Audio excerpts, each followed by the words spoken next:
saudara-saudara semua, dalam dunia yang gelap dan terisolasi, di dalam ruang sempit yang membatasi geraknya, ia sibuk berbicara dengan dirinya sendiri, menyoroti kehidupan yang dipenuhi oleh berbagai aspek. Suaranya mengungkapkan kegelisahan dan ketidakpastian, memperkenalkan kita pada jalan gelap tentang kisah hidupnya. Dengan latar belakang hidup yang kacau, kita diajak menyusuri lorong-lorong dalam pikirannya.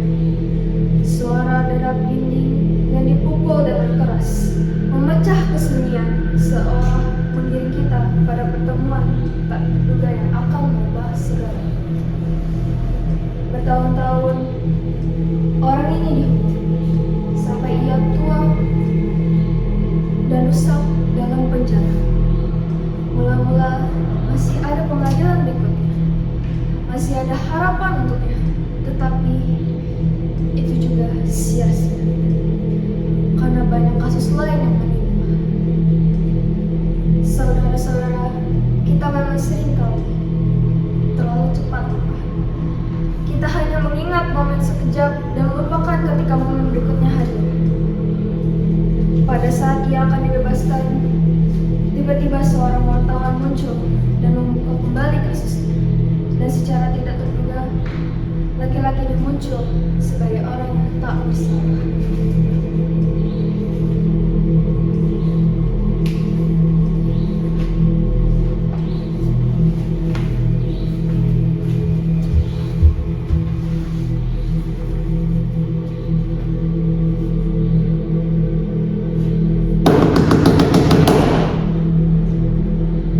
Ya, siapa itu?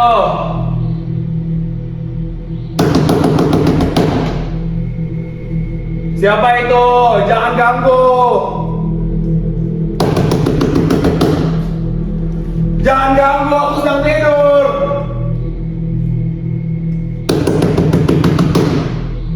Diam. Diam, kamu kerbau. Sudah aku bilang aku tidur. Masa aku tidak boleh tidur? Kapan lagi aku bisa tidur?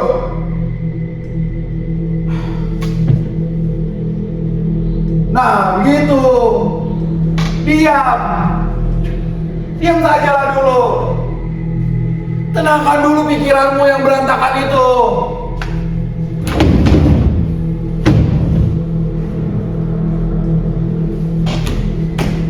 Ya, diam, tenang seperti ini.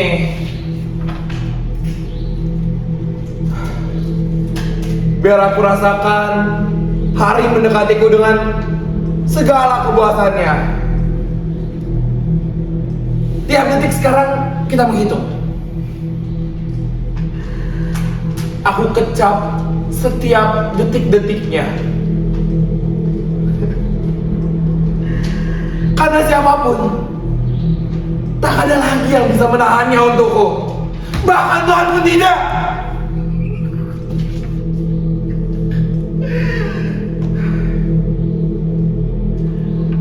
Sebentar lagi mereka akan datang mengambilku, membawaku ke lapangan tembak, lalu menutup mataku. Aku akan ditutup dengan kain hitam dan seluruh duniaku ikut menjadi hitam. Aku akan terkulai di situ bercucuran darah dan jadi seonggok daging bekas. Sementara dunia terus berjalan tanpaku dan melenggang seperti aku tak ada gunanya di dunia ini.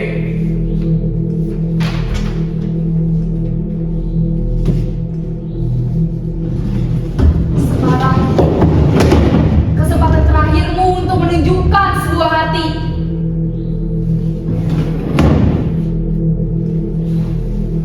Mengisi kembali tahun-tahun yang sudah terlewati di belakang.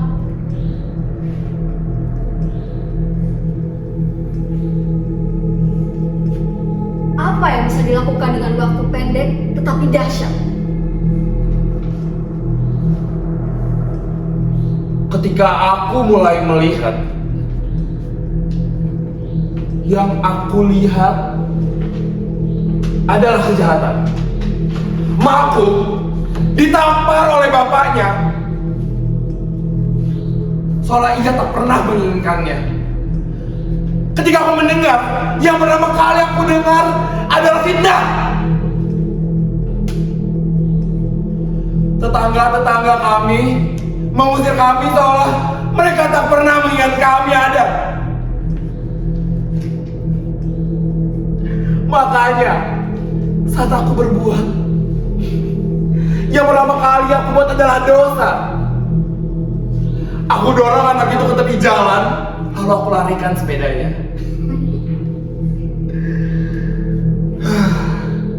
Sejak itu mereka memanggilku seorang bajingan. Mula-mula aku marah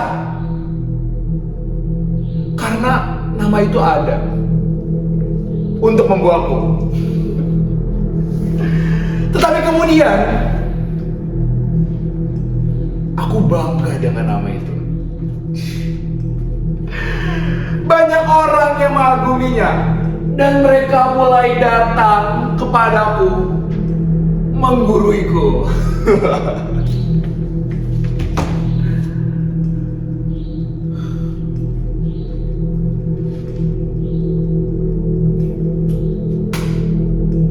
Sementara aku merasa muak dengan dunia yang membuangku karena tidak mau menganggapku sebagai anaknya. Hei badut kecil, kau mau mengucapkan selamat tinggal pada dunia? Atau mau merampok seperti biasa? Kau tahu artinya dibuang? Kau bisa membayangkan bahwa ada sejumlah manusia yang merasa dirinya pantas untuk menghapus dunia bagi seorang manusia. Tidak, kau tidak tahu. Kau hanya tahu makan dan berak. Berpikir bukan tugasmu. Sekarang kamu harus menjawab. Bagaimana rasanya kamu terkurung di sini dengan segala hal yang diputus?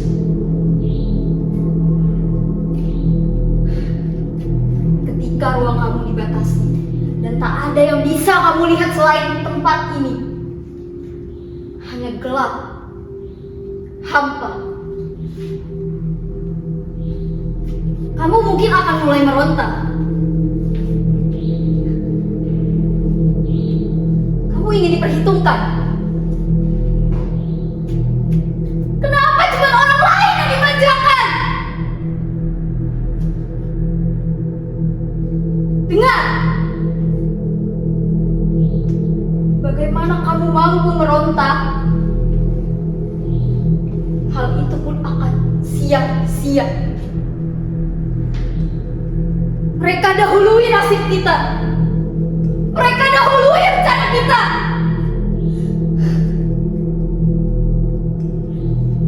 Dia yang sekarang berdiri jauh dengan kaki yang menjuntai hingga mengusap kepalamu karena hanya kasihan. Ya, hanya kasihan.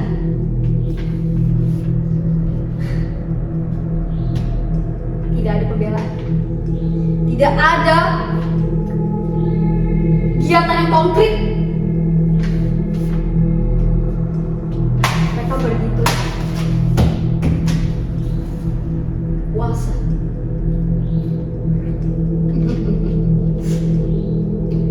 Gila! Kamu mau mengajakku untuk melawan mereka? Tidak! Manusia bisa kamu lawan, tapi dinding ini tidak. Mereka adalah sistem. Tak ada gunanya melawan mereka. Kamu tidak berdaya. Kamu sudah habis.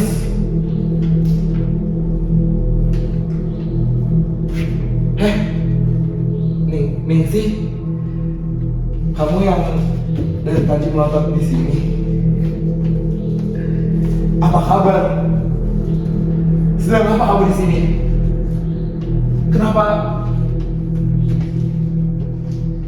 Kenapa lipstikmu belepotan seperti itu?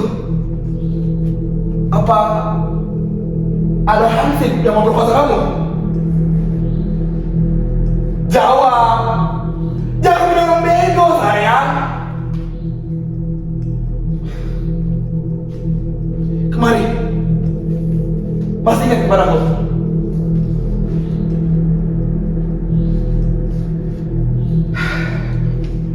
Kita bukan orang yang dulu lagi. Kalian pun tidak. Tiap kita sudah ubanan, rambut kita sudah ubanan.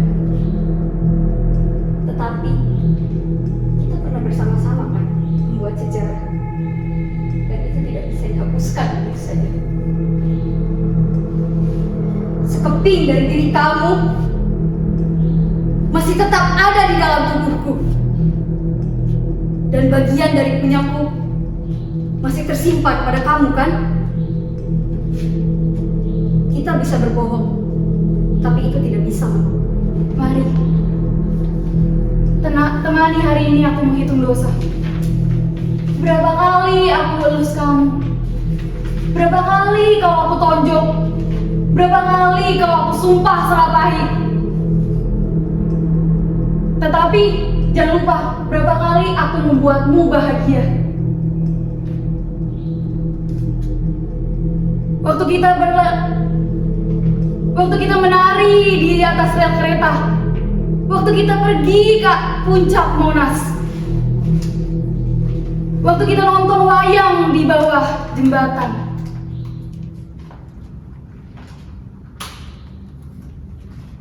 Aku masih ingat ketika kau menyambar parang dan mengubah seorang di atas jembatan. Lalu aku tebas lehernya. Tidak, itu tidak membuat kau sama sekali menyesal. Aku tahu janin itu ada di dalam perutnya, dan janin itu ikut mampus. Tapi itu lebih baik, biar dia hanya menjadi milikmu kan. Kamu mengerti, tapi kamu tak pernah mengerti aku, Ningsih. Kamu tak pernah mencintaiku. Bahkan kematianmu tak menyebabkan kamu mengubah sikap bencimu kepadaku. Kamu menang, Ningsih. Kamu menang, tapi kamu mati. Sialan! Sialan kamu, Ningsih!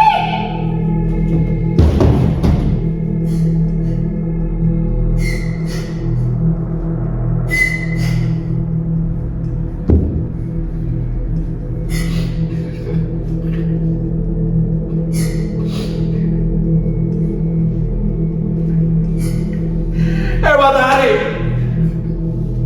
kamu jangan ngecek. Apa salahnya bajingan yang menangis?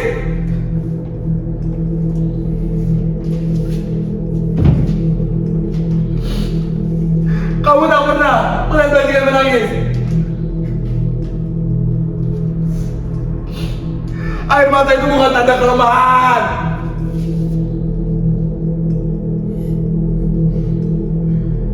Kurang ajar. Terkekeh-kekeh kamu di depannya. Bukan kau yang paling tinggi di sini. Aku yang paling tinggi di sini.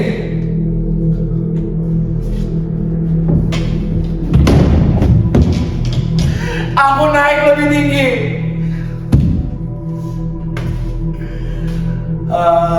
Aku yang paling tinggi di sini.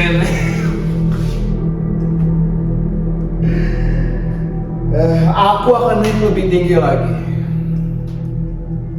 Tempat ini akan menjadi milikmu kalau aku aku yang memberikannya padamu. Kamu kira kamu ada di tempat ini? Aku yang ada di sini. Kamu akan jadi tinggi kalau aku yang memberikannya padamu. Besok aku akan mengembara.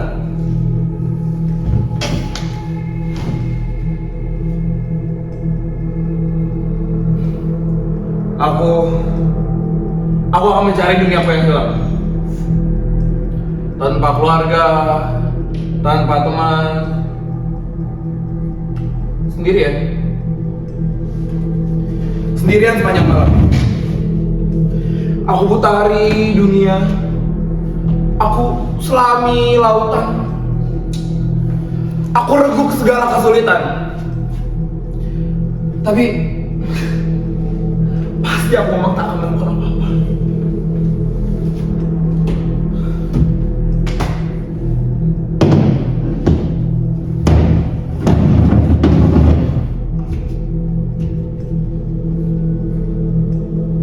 Di dalam ruangan ini, aku akan jadi manusia. Di dalam ruangan ini, aku akan lahir kembali. Mataku terbuka dan melihat keindahan cahaya matahari dan bulan yang romantis di malam hari. Aku ingin kembali mengulang. Sekali lagi, apa yang sudah aku jalani? Menjadi manusia biasa seperti kalian. Tetapi Tuhan datang padaku tadi malam dan berbisik, Jangan surut. Tetap jadi contoh yang jelas supaya jangan kabur. Penjahat harus tetap jadi penjahat supaya kejahatan jelas tidak kabur dengan kebenaran.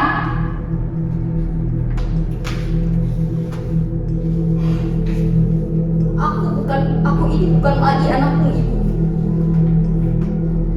Aku telah dipilih untuk mewakili zaman, untuk menjadi contoh bagi umat manusia. Kau itu harusnya bersyukur. Ini merupakan kehormatan besar. Tak ada orang yang berani mengakui dirinya menjadi seorang penjahat, meskipun mereka melakukan kejahatan. Aku bukan penjahat biasa. Aku ini lambang. Kejahatan ini kulakukan demi menegakkan harmoni. Jadi sebenarnya aku bukan penjahat, tapi pahlawan yang pura-pura jahat. Aku tak peduli disebut gila, karena aku sadar itu tidak benar. Aku lakukan semuanya ini untuk negeri ini, meskipun tidak masuk ke dalam buku sejarah, karena tidak ada seorang penulis pun sejarah yang gila melihat kebenaran ini.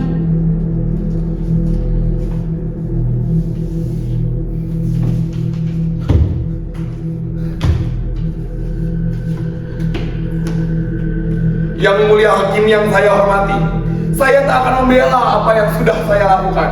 Saya justru ingin menjelaskannya bahwa memang benar saya yang melakukan segalanya itu. Hukumlah saya. 2 kali ancaman pun saya ikhlas adukan. Wanita itu benar saya cabik lehernya karena saya rasa itu yang paling tepat untuk dia. Kemudian harta bendanya saya rampas karena kalau tidak dimanfaatkan mubazir yang mulia. Saya lakukan itu dalam keadaan yang tenang dan dalam pikiran yang waras. Tapi mengapa? Saya tak bisa menjawabnya, karena itu bukan persoalannya. Saya justru ingin menanyakan kepada Bapak dan kepada seluruh hadirin di ruangan ini, mengapa seorang wanita yang tercabik lehernya mendapat perhatian yang begitu besar? Sementara leher saya dan jutaan orang di luar sana yang dicabik-cabik tak pernah diperhatikan. Apa arti kematian seorang pelacur ini, Yang Mulia?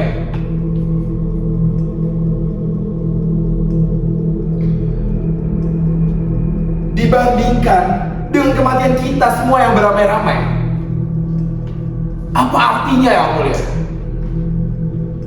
Di depan Anda semua ini, saya menuntut, berikanlah saya hukuman yang pantas.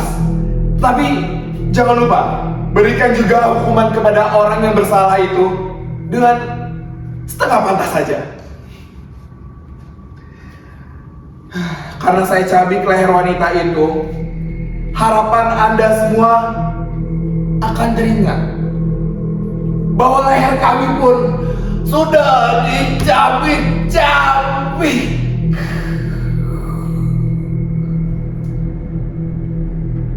Dan semoga ingatan itu diikuti pula dengan hukuman yang bersangkutan. Kalau tidak begitu, apapun yang dijatuhkan kepada saya, 2 kali mati pun saya rela. Yang Mulia.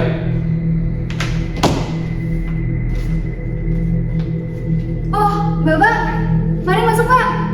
Silakan. Maaf, rumah saya lagi berantakan. Ada apa Pak kemari? Tumben, kelihatannya terburu-buru sekali. Ada yang tidak beres? Oh, soal yang kemarin sudah selesai. Sudah saya bereskan. Ada yang tidak beres?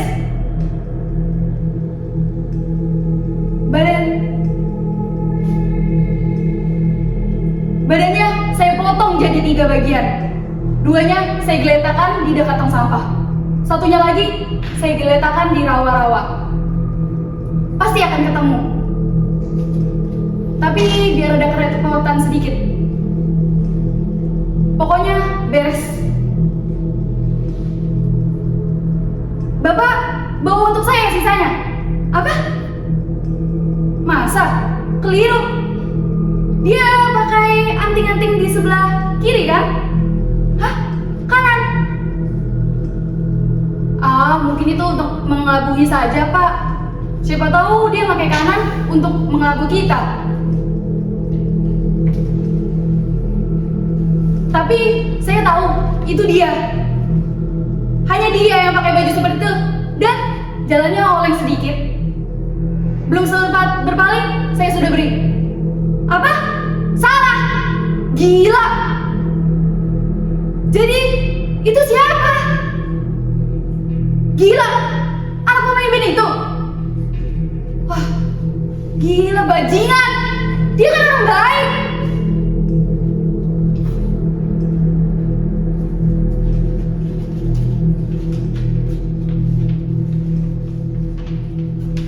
Yang Mulia, saya minta maaf.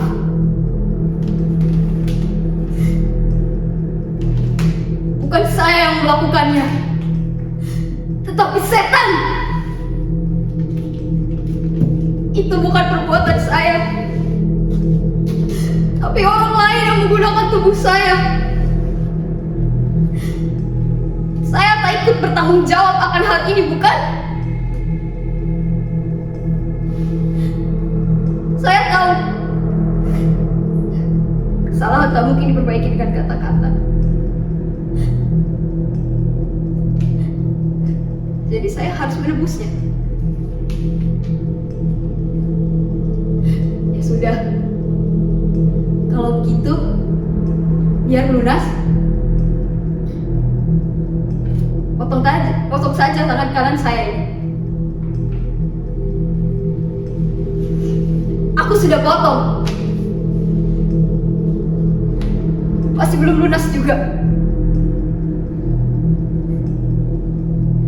Wajahnya selalu memburuku. Lalu buat apa aku potong tangan ini kalau masih diikutin oleh Ningsi? Orang keliru namanya. Masa terus saja aku yang diburu? Masa aku yang harus mikul ini sendiri?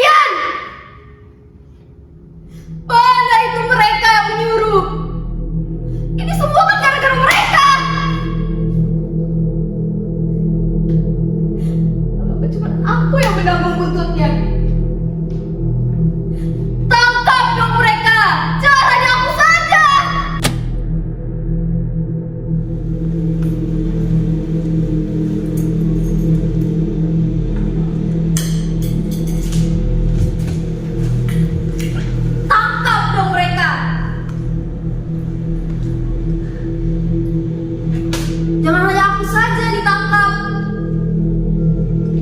Lama-lama kalau begini aku juga bisa gila. Yang ditangkap pasti yang dosanya hanya sedikit. Tuh bukan? Aku kan juga punya batasan sebagai manusia. Hentikan! Hentikan semua ini! Kalau begitu, tahu saja bisa saja. Kalau kamu bisa curang, saya juga bisa.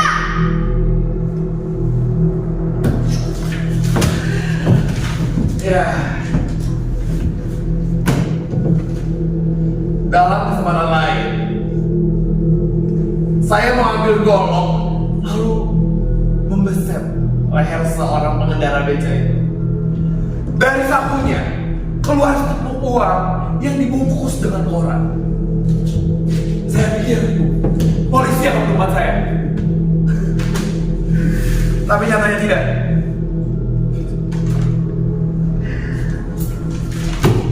Dalam kesempatan ketiga, saya memperkosa seorang anak kecil di pinggir kali. Dia menjerit-jerit di bawah tindihan saya. Tapi saya berhenti karena jasmani saya tidak tega. Lalu karena petasan, saya tonjok orang yang sedang lalu-lalang. Mukanya berlumuran darah.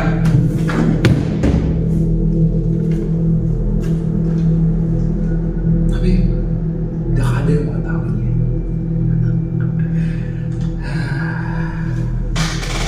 Orang-orang ini bodoh. Kalau begini apa yang harus aku lakukan?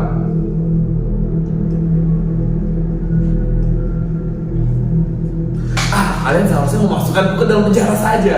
Di sana jelas, malah hitam warna putih. Tak ada kekeliruan. Aku di sini yang ada hanya kebingungan. Pemimpin lahir lalu berkhianat. Peperangan hanya mainan beberapa orang. Manusia menyisahkan dirinya sendiri dengan peradaban. Teknologi menjadi buas.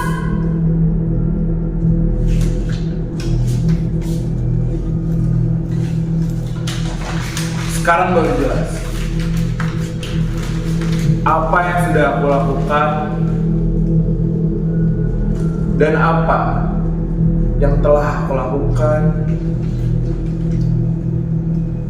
apa yang sekarang aku lakukan, dan apa yang akan aku lakukan.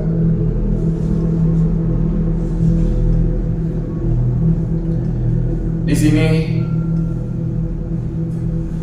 aku mengagumi keindahannya. Aku mendengar setiap kata-katanya. Aku bahagia pernah menjadi miliknya. Dan aku mengucapkan salam kepada dunia. Saya Arifin, selamat tinggal semuanya.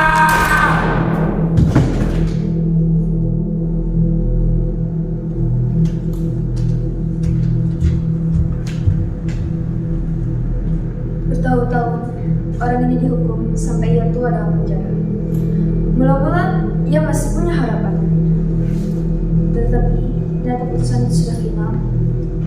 Kemudian ia mengharapkan adanya pengampunan, tapi itu juga sia-sia. Karena banyak kasusnya yang lain bernasibnya. Saudara-saudara, kita memang terlalu cepat untuk lupa. Akhirnya, ia mencoba menunggu. Hampir saat ia dibebaskan, tiba-tiba seorang wartawan membuka kembali kasus itu dengan bukti-bukti baru yang muncul dengan tidak terduga. Ia muncul sebagai orang yang tak bersalah, tetapi sebelum pintu penjara dibuka,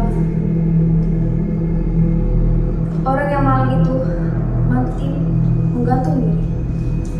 Bukan karena putus asa, Tetapi sebagai protesnya, mengapa keadilan memakai jam karet? Tidak, orang itu menggantung diri karena setelah dihukum selama 50 tahun di penjara,